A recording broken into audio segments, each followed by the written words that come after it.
میرے محترم دوستو، جب سیدنا حضرت امام حسین علی مقام کی شہادت ہوئی تو سیدنا حضرت عبداللہ بن عباس رضی اللہ تعالی عنہ نے خواب دیکھا، اور خواب میں نبی پاک صلی اللہ تعالی علیہ وسلم کو اس حال میں دیکھا کہ آپ صلی اللہ تعالی علیہ وسلم کے سر مبارک کے گیسو اور داڑھی کے بالوں میں بہت زیادہ گرد و غبار ہے، اور نبی پاک صلی اللہ تعالی علیہ وسلم کے مبارک ہاتھ میں ایک شیشی ہے جس میں خون ہے۔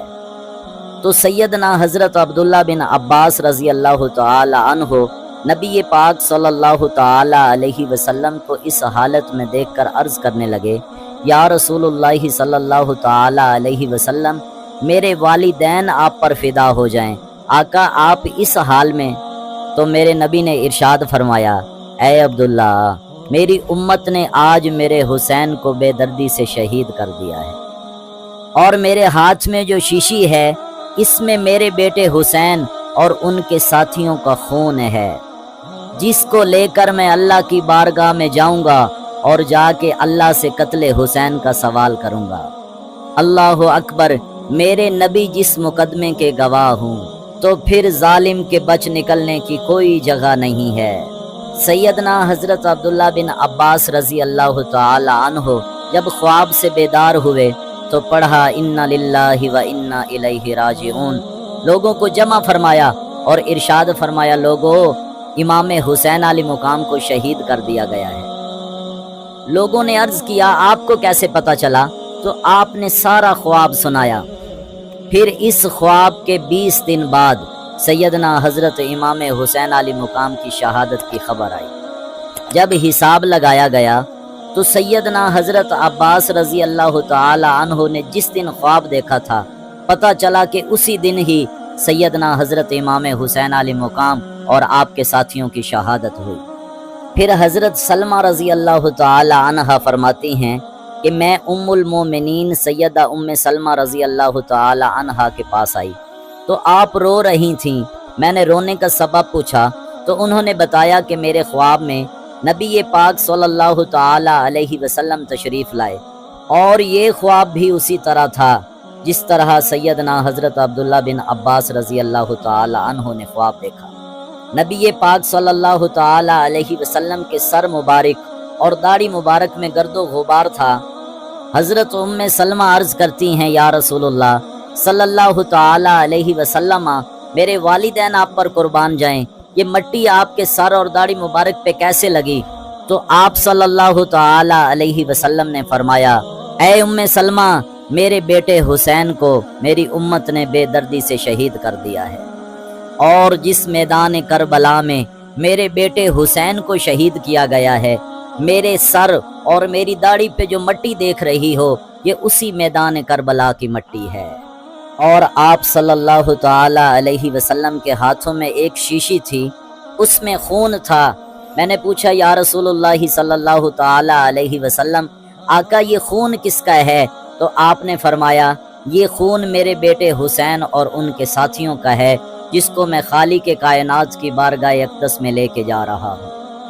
ام المومنین سیدہ ام سلمہ رضی اللہ تعالی عنہا فرماتی ہیں، جس دن حسین پاک کو شہید کیا گیا، اس دن میں نے جنات کی ایک جماعت کو روتے ہوئے دیکھا، جو رو کر یہ کہہ رہے تھے، اے سیدنا حضرت امام حسین علی مقام کے نادان قاتلو، تمہارے لیے سخت اور عبرتناک عذاب ہے، بے شک تم لعنت کے مستحق ہو، تم پر اللہ کی لعنت ہو، اللہ کے رسول صلی اللہ تعالی علیہ وسلم کی لعنت ہو، اور تمام موجودات کی تم پر لعنت ہو۔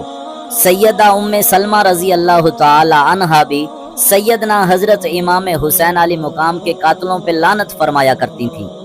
میرے محترم دوستو، یہ دنیا سزا اور جزا کی جگہ نہیں ہے۔ سزا اور جزا کا معیار اللہ نے آخرت میں رکھا ہے۔ اس دنیا میں تو اللہ ظالم کو موقع دیتا ہے اور اس کی رسی کو ڈھیلا چھوڑ دیتا ہے۔ یہ دنیا تو امتحان کی جگہ ہے۔ اگر یہ دنیا سزا اور جزا کا معیار ہوتی تو جس دن سیدنا حضرت امام حسین علی مقام اور آپ کی آل کو ذبح کیا گیا، اللہ اسی دن قیامت برپا کر دیتا۔ لیکن سیدنا حضرت امام حسین علی مقام کی شہادت کے بعد جو واقعات و حادثات لوگوں نے دیکھے، اس سے پتہ چلتا ہے کہ اس دن اللہ سخت ناراض اور غضبناک تھا۔ حضرت بصرہ ازدیہ رضی اللہ تعالی عنہا فرماتی ہیں، جس دن سیدنا حضرت امام حسین علی مقام شہید کیے گئے، اس رات آسمان سے ایسی بارش برسی کہ جس کا رنگ سرخ تھا، بالکل خون کی طرح اس بارش کے قطرے تھے۔ ایسا لگ رہا تھا کہ اللہ آسمان سے خون برسا رہا ہے۔ صبح کو ہمارے مٹکے، گھڑے اور سارے برتن خون سے بھرے ہوئے تھے۔ حضرت امام زہری رحمت اللہ علیہ فرماتے ہیں کہ مجھے یہ خبر پہنچی جس دن سیدنا حضرت امام حسین علی مقام شہید کیے گئے، اس دن بیت اللہ سے جو بھی پتھر اٹھایا جاتا اس کے نیچے سے تازہ خون پایا جاتا۔ حضرت ام حابان رضی اللہ تعالی عنہا فرماتی ہیں، جس دن سیدنا حضرت امام حسین علی مقام کو شہید کیا گیا، اس دن سورج گرہن لگا، جس کی وجہ سے پوری کائنات میں اندھیرا چھا گیا، اور یہ اندھیرا مسلسل 7 دن تک رہا، اور ان دنوں سورج کی دھوپ کا رنگ بالکل سرخ تھا۔ جب دیواروں پہ سورج کی روشنی پڑتی تو ایسے لگتا جیسے دیواروں پہ کسی نے خون گرا دیا ہے، اور بیت المقدس کا جو بھی پتھر اٹھایا جاتا اس کے نیچے سے تازہ خون نکلتا۔ خلف بن امیہ اپنے والد سے روایت کرتے ہیں کہ جس دن سیدنا حضرت امام حسین علی مقام کو شہید کیا گیا، ایسا سورج گرہن لگا کہ آسمان سیاہ ہو گیا، ہمیں دن میں تارے نظر آنے لگے، اور لوگوں نے یہ گمان کر لیا کہ شاید قیامت قائم ہو گئی ہے، اور بیت المقدس کا جو بھی پتھر اٹھایا جاتا اس کے نیچے تازہ خون دیکھا جاتا۔ امام جلال الدین سیوطی رحمت اللہ علیہ فرماتے ہیں، جب سیدنا حضرت امام حسین علی مقام کو شہید کیا گیا تو دنیا تاریکی میں بدل گئی۔ 7 دن تک مسلسل یہ کائنات تاریک رہی، اور ستارے ایک دوسرے کے اوپر ٹوٹ کر گرتے رہے۔ امام جلال الدین سیوطی رحمت اللہ علیہ فرماتے ہیں، سیدنا حضرت امام حسین علی مقام کی شہادت یوم عاشوراء میں ہوئی، اور اس کے بعد 6 ماہ تک مسلسل آسمان کے کنارے سرخ رہے۔ اس کے علاوہ امام ابن حجر عسقلانی، امام بہقی، امام ابن کثیر، امام ابن حجر مکی، امام جلال الدین سیوطی اور شاہ عبدالعزیز محدث دہلوی جیسے جلیل القدر محدثین فرماتے ہیں کہ سیدنا حضرت امام حسین علی مقام کی شہادت کے بعد کوفہ کے لوگ جو بھی برتن اٹھاتے اس کے نیچے سے خون نکلتا۔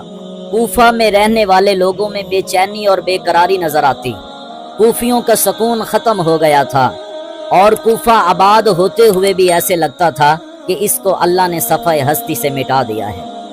میرے دوستو، یہ واقعہ کربلا کوئی چھوٹا موٹا واقعہ نہیں ہے، یہ بہت بڑا واقعہ ہے، اور جن بدبختوں نے دنیاوی اقتدار کی خاطر سیدنا حضرت امام حسین علی مقام اور آپ کی آل کے خون میں اپنے ہاتھ رنگے، وہ صرف بدبخت نہیں بلکہ بدبخت ترین لوگ تھے۔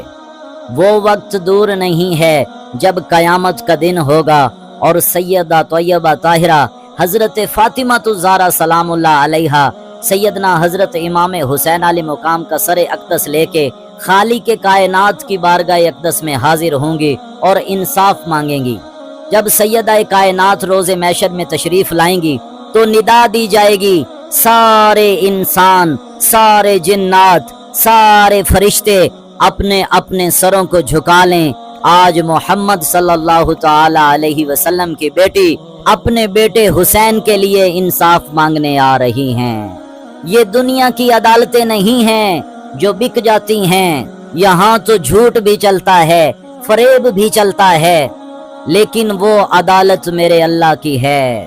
اس دن میرا اللہ جج ہوگا اور نیب جج نبی پاک صلی اللہ تعالی علیہ وسلم ہوں گے، اور جبرائیل وکیل ہوں گے۔ وہاں پہ رشوت نہیں چلتی، جھوٹ نہیں چلتا۔ اگر آپ جھوٹ بولنا چاہو گے، اللہ آپ کی زبان بند کر دے گا، آپ کے جسم کا ایک ایک بال آپ کے خلاف گواہی دے گا۔ جس زبان سے ہم بولتے ہیں وہ زبان بولے گی، یا اللہ یہ مجھ سے گالیاں بکا کرتا تھا، پاؤں اس کے خلاف گواہی دیں گے، یا اللہ یہ مجھ سے چل کے جایا کرتا تھا اور جرم کرتا تھا۔ ہاتھ کہیں گے یا اللہ یہ مجھ سے ظلم کرتا تھا، ایک ایک چیز اس کے خلاف گواہی دے گی۔ اور قیامت کے دن جو سب سے پہلا مقدمہ پیش کیا جائے گا وہ قاتل اور مقتول کے درمیان ہوگا۔ مقتول اس حال میں اللہ کے پاس پیش ہوگا کہ اس کا سر کٹا ہوگا اور اس کا سر اس کے دھڑ پہ نہیں ہوگا، خالی دھڑ آئے گا اور اس کے اندر سے خون بہتا ہوا آئے گا۔ اس نے دائیں ہاتھ میں اپنے قاتل کی گریبان پکڑی ہوگی اور کہے گا یا اللہ اس نے مجھے ناحق قتل کیا تھا، میرا انصاف کیا جائے۔ تو اللہ فرمائے گا اس جج کو لاؤ جس نے اسے بری کیا تھا، اس وکیل کو لاؤ جس نے اس کو چھڑوانے کے لیے اپنے علم کے دلائل استعمال کیے تھے، وہ لوگ لے کر آؤ جنہوں نے جھوٹی گواہیاں دی تھیں، وہ لوگ لے کر آؤ جس نے قاتل پہ پیسہ لگایا تھا، وہ لوگ بھی لے کر آؤ جس نے قاتل کو مشورے دیے تھے یوں اپنا کیس لڑو گے تو بری ہو جاؤ گے۔ جب یہ سارے اکٹھے ہو جائیں گے تو اللہ فرمائے گا ان کو اٹھا کے جہنم میں پھینک دو۔ سارے روئیں گے، تڑپیں گے، یا اللہ ہم تو بڑے عبادت گزار ہیں، راتوں کو اٹھ اٹھ کے عبادت کرنے والے ہیں، سر سجدوں میں رکھ کے رونے والے ہیں، یا اللہ ہمیں جہنم سے بچا لے۔ تو اللہ فرمائے گا خاموش، اگر آج میری رحمت میرے غضب پہ حاوی نہ ہوتی تو ایک ناحق قتل کے بدلے میں سارے انسانوں کو اٹھاتا، انبیاء کو چھوڑ کے، اور سارے جنات کو اٹھاتا اور سارے فرشتوں کو اٹھاتا اور اٹھا کے جہنم میں ڈال دیتا۔ ایک ناحق قتل اتنا بڑا گناہ ہے۔ تو سیدنا حضرت امام حسین علیہ مقام کا کیس سب سے پہلے پیش کیا جائے گا۔ سیدہ فاطمہ الزہرا سلام اللہ علیہا کے ہاتھ میں سیدنا حضرت امام حسین علیہ مقام کا سر ہوگا اور سیدنا حضرت امام حسین علیہ مقام کے وکیل بنیں گے جناب رسالت مآب صلی اللہ تعالی علیہ وسلم۔ ہائے وہ کتنے بدبخت تھے، وہ برباد ہو گئے، وہ تباہ ہو گئے۔ پورے اہل جہنم کا عذاب ایک طرف ہوگا اور جن لوگوں نے میرے حسین اور ان کی آل کو شہید کیا ان کا عذاب دوسری طرف۔ جہنم کا سب سے خطرناک اور سب سے بڑا اور سب سے سخت عذاب ان بدبختوں کے لیے ہے جنہوں نے سیدنا حضرت امام حسین علیہ مقام اور آپ کی آل کی گردن پہ تلوار چلائی۔